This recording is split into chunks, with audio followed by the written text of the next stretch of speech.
Hello friends, अभी हम BPSC के 67 बीपीएससी के कुछ प्रश्नों को देखने जा रहे हैं जिसके आंसर पर कुछ डाउट है और इसका आंसर कुछ बदल सकता है। यह क्वेश्चन 6 क्वेश्चन है लगभग जिसका आंसर पर डाउट है। इसका आंसर आपको हो सकता है कि फाइनल आंसर की में बदल जाए या कुछ क्वेश्चन ऐसा हो सकता है जिसको बीपीएससी आपको डिलीट ही कर दे जिसमें ज़्यादा डाउट है। तो देखते हैं ऐसे कौन कौन से क्वेश्चन है। जैसे यह फर्स्ट क्वेश्चन है कि वह विकल्प चुनिए जो बिहार की 7 निश्चय भाग 2 योजना का हिस्सा नहीं है। तो इसमें आप साफ साफ ये बात नहीं कहा गया कहीं कि सभी के लिए बायो मार्क, जब इसमें रॉन्ग ऑप्शन ए होना चाहिए, जबकि बीपीएससी ने इसका आंसर ऑप्शन डी दिया है, हर खेत में सिंचाई का पानी। देखिए हम इसका आपको हम प्रूफ दिखाते हैं। यहाँ देखिए यह है 7 निश्चय योजना पार्ट 2। इसमें कहा गया है युवा शक्ति बिहार की प्रगति, सशक्त महिला सक्षम महिला, हर खेत का पानी, स्वच्छ गांव समृद्ध गांव, स्वच्छ शहर विकसित शहर, कनेक्टिविटी होगी और आसान। तो ये बात कहा गया है, जबकि इसमें कहीं नहीं लिखा गया है सभी के लिए वायु मार्ग। तो आंसर इसका होना चाहिए ऑप्शन ए, जबकि बीपीएससी ने दिया है ऑप्शन डी। तो यह फर्स्ट क्वेश्चन है जिसका आंसर गलत दिया है। आगे देखते हैं सेकेंड क्वेश्चन है। यह देखिए यह हिस्ट्री से है, निम्नलिखित में से कौन सा सामाजिक सुधार विलियम्स बेंटिक ने प्रारंभ किए थे। तो सती प्रथा का उन्मूलन यानी अंत यह किया था। दास प्रथा एलन ब्रो ने किया था या नहीं किया था।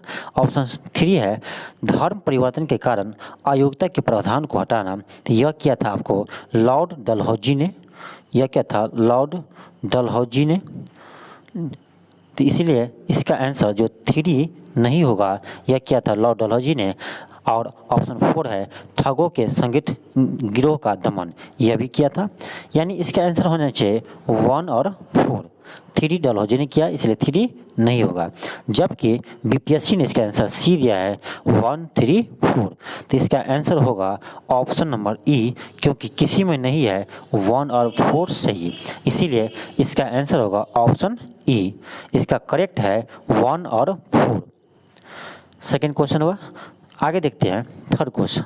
ये देखिए यहाँ दिया है कि रोमन साम्राज्य से व्यापारिक संबंध किसने स्थापित किए।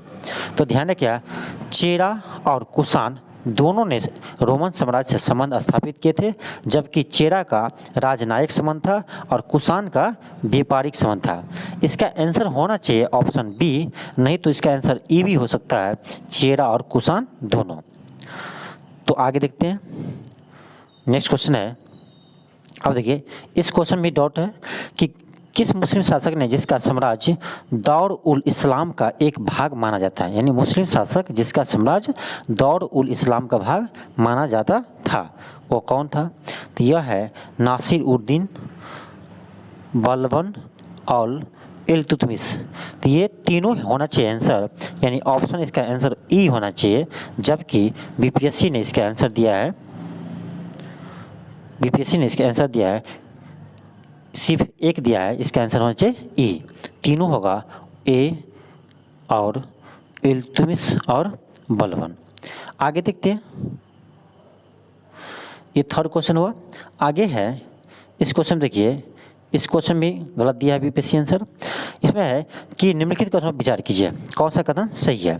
फर्स्ट में भारत में बाघ परियोजना 1973 में चालू की गई थी, यह बिल्कुल सही है। सेकेंड है कि वर्ष 2022 में राष्ट्रीय जैव विविधता दिवस मनाया गया, जिसकी विषय वस्तु सभी जीवन के लिए एक साझा भविष्य का निर्माण।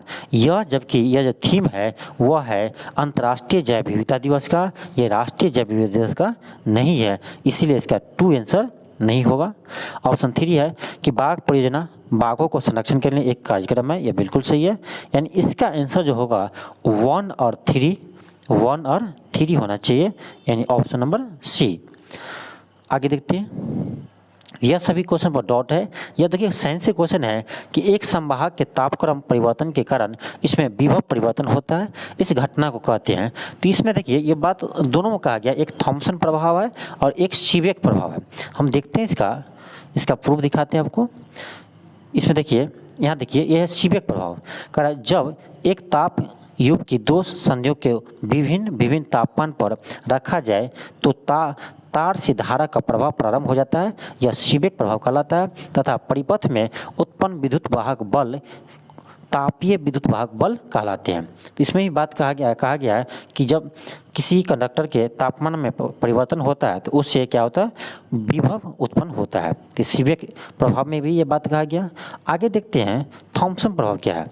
यह देखिए थॉम्सन प्रभाव, एक अकेले धातु के दो भागों के मध्य विद्युत वाहक बल उत्पन्न होती है यदि ये भिन्न भिन्न तापमान पर है, यह थॉम्सन प्रभाव कहलाता है।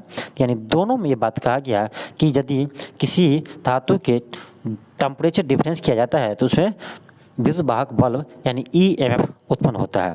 तो इसीलिए इसका आंसर होना चाहिए आपको ऑप्शन नंबर E, सीबेक प्रभाव और थॉम्सन प्रभाव दोनों होना चाहिए, ऑप्शन E। देखते हैं बीपीएससी इसमें क्या करेक्शन करता है, आगे देखते हैं। और एक क्वेश्चन है, यह G20 सम्मेलन से 2023 में G20 सम्मेलन की मेजबानी के लिए भारत के किस राज्य या किन शासित प्रदेश को चुना गया है। तो देखिए पहले चुना गया था जम्मू कश्मीर को, लेकिन यानी आपको लगभग 20 या 21 सितंबर को इसको कर दिया गया दिल्ली, लेकिन आयोग ने इसका आंसर दिया है जम्मू कश्मीर। तो इसका आंसर मेरे विचार में आंसर इसका होना चाहिए दिल्ली, लेकिन हो सकता है यह बहुत नज़दीक का करेंट अफेयर है, यानी 10 दिन पहले का एग्जाम से 10 दिन पहले का है, इसीलिए हो सकता है कि बीपीएससी इस क्वेश्चन को आपको छांट ही दे, यानी कैंसिल कर दे, इसको क्वेश्चन को डिलीट ही कर दे, क्योंकि वो क्वेश्चन 10 दिन पहले का ही करेंट है, या हो सकता है इसका आंसर ए दे दे। तो ये सभी क्वेश्चन का आंसर डाउटफुल है। अब देखते हैं कि बीपीएससी जो फाइनल आंसर की जारी करता है उसमें किस किस क्वेश्चन को वो करेक्शन करता है। और इससे आपको ये भी पता होना चाहिए कि इसका जो कट ऑफ है उस पर भी प्रभाव पड़ेगा। हो सकता है फाइनल आंसर के आने से किसी का क्वेश्चन बढ़ता हो और किसी का घट भी जाता होगा। तो इस केस में लगता है कि कट ऑफ कम जाने वाला है, यानी कट ऑफ पहले के अनुसार कम जाएगा इस साल, क्योंकि इस साल एग्ज़ाम का क्वेश्चन का लेवल भी अच्छा था और एग्ज़ाम भी बहुत अच्छे तरह से हुआ है, कहीं भी क्वेश्चन का कोई लीक नहीं हुआ है तो इसीलिए इस बार कट ऑफ पिछले साल की अपेक्षा कम जाएगा। मेरे अनुसार जिसको भी 100 प्लस नंबर है, यानी 100 प्लस नंबर है, यानी 100 तक नंबर है, 100 तक या जनरल में हो चाहे वो ओबीसी में हो, अपना मेंस की तैयारी शुरू कर दे। थैंक यू, धन्यवाद।